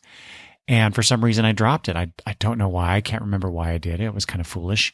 But I decided I wanted some more of George Perez's Wonder Woman. So I ended up getting,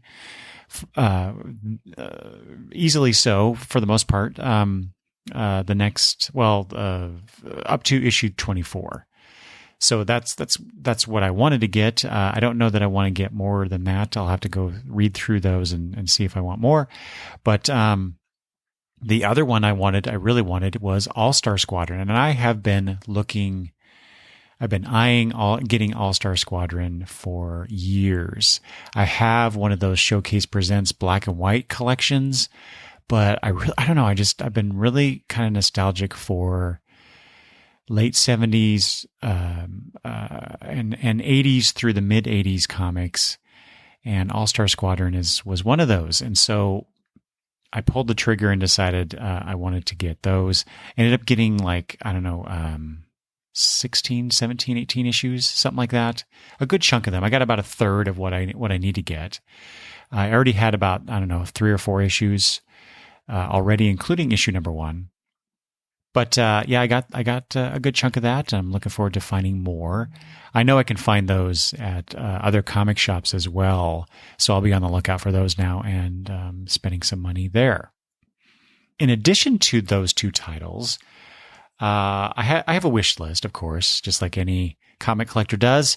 And on the wish list was an issue. I have a couple issues of Daredevil for the run that I want, and I finally got one of those, which I think is a Steve Ditko cover. I'm not sure of that, but it's issue 162. And I found it really cheap. I think it was only a couple bucks. And which is nice because I've only been able to find this thing much more expensive than that. In fact, the sticker price of this thing was $6, which is still cheaper than what I've seen it online. So I consider that a huge win. And this is not the next one I want to talk about is not one that I was even looking for, but in looking for All-Star Squadron at the I Like Comics vendor there, they had this first issue special, Dr. Fate, which is it was reprinted in one of the DC Digests. It's one of the first DC Digests that I got, featuring the JSA, and in that digest was this Dr. Fate story drawn by Walt Simonson. And I love that story. I really like this Dr. Fate story.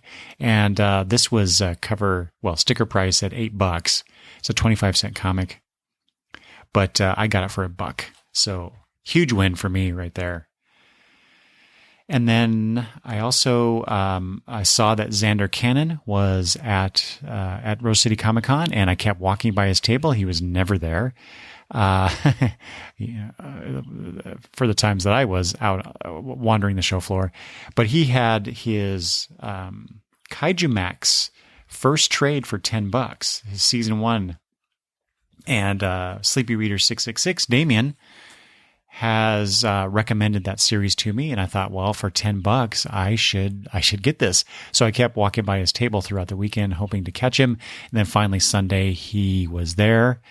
And I told him that I came to buy this based on the recommendation of Damian. Damian happened to be with me, so I was able to thank Damian that way in front of the creator of the book. And it was very nice. He drew a little sketch on the inside of the trade, so I thought that was a pretty good deal for $10. And then finally, Damian as a present, very nicely. Gave me a couple issues of Adventure Comics featuring Superboy and the Legion of Superheroes. This is issues 336 and 337. So 336 is the shocking, unguessable, the true identity of Starfinger. And 337 is you'll be stunned when you see the fantastic powers of the new members who replace the Legionnaire dropouts. And superpowers of new Legionnaires suggested by our readers, it says. And it shows, on the cover, it shows Lightning Lad and Saturn Girl and Ultra Boy and Phantom Girl getting married, apparently. So I can't wait to take a look at those. So thank you, Damian, for that. I really appreciate that. I did not get any prints or art. There's a few things I looked at, including an artist who had this really cool pencil sketch of Hawkwoman. Almost got it, but I thought that the price he was trying to sell it at, that was just a little too much for the sketch that it was. But one of these years, I seem to have caught the bug that my buddy Travis has. He's passed that along to me. Thanks a lot, Travis. Where I don't really want to buy any prints or anything. I want to get sketches. I want to get some commissions done of various characters, mostly Robin. I think I've talked about this before, but I want to. One of these days, I'm going to take a sketchbook and I'm going to, as much as I can, spend as much money as I can, and ask all these different artists to draw me pictures of Robin, whatever they want to do. So that's been my thing. One of these days, I'll actually pull the trigger and do it. But I had a really great time hanging out with my family, with Damian and Matt at the con, and also Saturday night, as you heard. And believe me, there's a lot more conversation than that. But I cut it back a little bit. I really had a great time attending the each day. Kirby Crackle did a little mini concert, and I had a great time listening to Kyle. We also stopped by his booth and talked with him. He's a great guy. If you haven't listened to Kirby Crackle, you really should. The highlight as far as like media guests was Felicia Day. As I told my wife, as we were sitting in the panel with Felicia Day, she'd been talking for a little bit, and I just finally turned to her and whispered in her ear, "I'm in love with her, just so you know." But she's just a great entertainer. I listened to her audiobook earlier this year or last year. I don't remember when it came out, but it was great. It was a great book. And I found out there that she has a podcast called, I think, Felicitations. And I've been listening to that. So it's great to absorb what she has to offer. So I just really, that's one of the highlights coming out of Rose City Comic Con was that. And the girls and I talked about the DC Art Academy panel, and that, as I said, I think I said this before earlier in the broadcast with them. It really has me jonesing to draw again, and maybe even write again, and just create something. And I know I constantly talk about this, and I keep thinking if I keep talking about it, announcing it here with you guys, that maybe I'll actually follow through one of these days. So we shall see. I do have some regrets though about Rose City Comic Con. I always have regrets coming away from a con, because I don't have enough money, don't have enough time, schedules don't mesh up. So this year's Rose City Comic Con was no different. I did take an issue of Strange Tales featuring Warlock. This is issue 178 that I intended to have Jim Starlin sign, and it just didn't work out. The one time I was there where Jim Starlin was at his table, the line was just huge, and so I didn't want to spend even half an hour standing in line. I don't know how long it would have been, but I just didn't. There's so much to do and so much to see. I didn't want to do that. So, I'll regret that, but I did go to his panel, so that, it kind of made up for it, or at least half his panel. I missed David Tennant. My wife went to that and said it was just a hoot. It was so much fun for her. And I really like David Tennant, but I was busy buying comics. So I did find on YouTube, I did find someone who recorded the panel. A good chunk of it, though, is just they're recording the audio and it's black. They put down their video recorder. And, it's hard to hear too because it's not, you're listening to everything around that recorder. So, but anyway, it's there. What am I complaining about? I'm able to listen to it at least. So I need to go back and finish that. I also really wanted to see the Deconstructing Superman panel with Professor Ben Saunders. Matt talked about that, but I really wanted to see that. And I'm kicking myself for not attending that one. And I regret not finding as many comics as I wanted to find. There were a few vendors that I just simply, like there was one, the last day I found some of the All-Star Squadron comics. These were 50-cent comics, guys. I know Matt was complaining bitterly about the lack of 50-cent bins or whatever. Maybe I was. I don't see. Like I said, I don't remember now. It's all become a blur. But there was someone there selling 50-cent comics. A lot of them were just not in great shape. And I turned up my comic book nose, my delicate comic book nose up at that the first 2 days. And like the third day, I'm like, well, I haven't checked them out. I might as well. And I found some good comics or some All-Star Squadron comics in pretty good condition for 50 cents. So now I'm kicking myself that I did not go to that vendor the first 2 days. So I need to get over that, where it's just like, if the comics are, presentable enough, and that means different things to different people, and sometimes means different things to me depending on the day. But as long as they're presentable, they're in some sort of order. There were a few of the vendors there where they just had comics all mixed up, not in any kind of order. That just bugs the crap out of me. I hate thumbing through.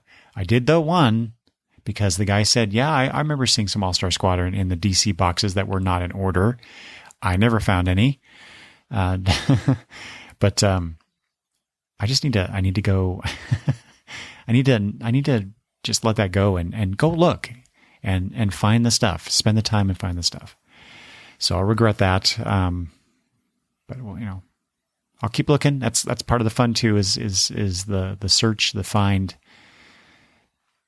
And then finally, I regret Damian, along with the Adventure Comics, also gave me when we were at McMenamins, he gave me a trade collection of the title. I think it was called Sacred Creatures, which is a book that I was actually interested in and forgot to buy it in trade when it came out. But he gave that to me, and then I left it in the back of his car when he drove me back to the hotel. And we never were able to hook up again where he had the book. So I'll regret that. Damian, I'm sorry. If you're listening to this and send it to me, I'll reimburse you. Or you could just keep it, and next time I go to Portland and visit with you, maybe you can give that to me. And if you want to, if you want to give it to somebody else, please do. But I will regret that because I think we had plans to talk about that at some point. So yeah, those are my regrets. I have a few. And then, I forgot one of the things I really liked was the Jerry Conway panel that I went to. I think that was on the last day. Mostly for this. It was really great to hear him talking about the various things that the iconic things that he was involved in, including Amazing Spider-Man 121, which was the death of Gwen Stacy. And so that's why I really wanted to talk about that with you, was that, so here's my observation. It was, and this only occurred to me later, after we got back home. I realized that, so this year, 2018, is my 40th year of comic book reading and collecting. So it was in the late fall, early winter of 1978 where I bought 3 comics that changed my life. One of them was Avengers 177, the final issue of the Korvac saga. Another issue was Amazing Spider-Man 187, which featured Captain America and Electro. And I've talked about these before in previous episodes of the podcast, including episode 100. I don't remember the other one. And then a reprint of Amazing Spider-Man 121. This was in Marvel Tales number 98. And that was a reprint, like I say, of 121, The Death of Gwen Stacy. And so here I am sitting in a panel in September of 2018 with Jerry Conway, the writer of one of those comics that launched me into this 40-year journey of reading and loving and talking and writing about comic books. And it was just one of those serendipitous moments. I wish I'd kind of realized that when I was sitting there, but I mean, I actually had planned to kind of tell an abridged version of this story to Jerry Conway if they were if they were going to take questions, but they never did because Professor Ben Saunders had packed his panel with a lot of observations and questions for Mr. Conway, and that was fine. So I didn't get to do that directly to Mr. Conway, but I just thought it was a really cool convergence of time and interest regarding these comics that I love so much. So it was really cool. It's still really cool to me to think about that. But anyway. And I think that's it. That's pretty much all I want to talk about. Eventually, the girls and I will do our video. At the time of this recording, we were going to do that today, which is a week later. This is after the con ended. So this is Sunday after the con, the Sunday after the con. But it hasn't worked. It's not going to work out. So I'll have to wait to put get the two girls together and shoot the video and then post that to YouTube. But it'll be at longboxreview.com or on the Longbox Review YouTube channel. Either way, you can go to longboxreview.com to find this posted. If you were at Rose City Comic Con, and I did see some people that I follow on Twitter who were at Rose City Comic Con, but I didn't realize it until afterwards. But if you were there and you listened to the show, I would love to hear your thoughts about the Rose City Comic Con, as well as your thoughts about the various things that we've talked about regarding Rose City Comic Con. And you can do that by emailing me at longboxreview@gmail.com. You can also message me on Twitter or tweet at me on Twitter, or I don't know what the appropriate verb here is, but you can interact with me at Longbox Review. And if you'd like, go to iTunes, Apple Podcasts, rate and review the show. I'd really appreciate that. Thanks for listening, and I will talk to you later. Bye-bye.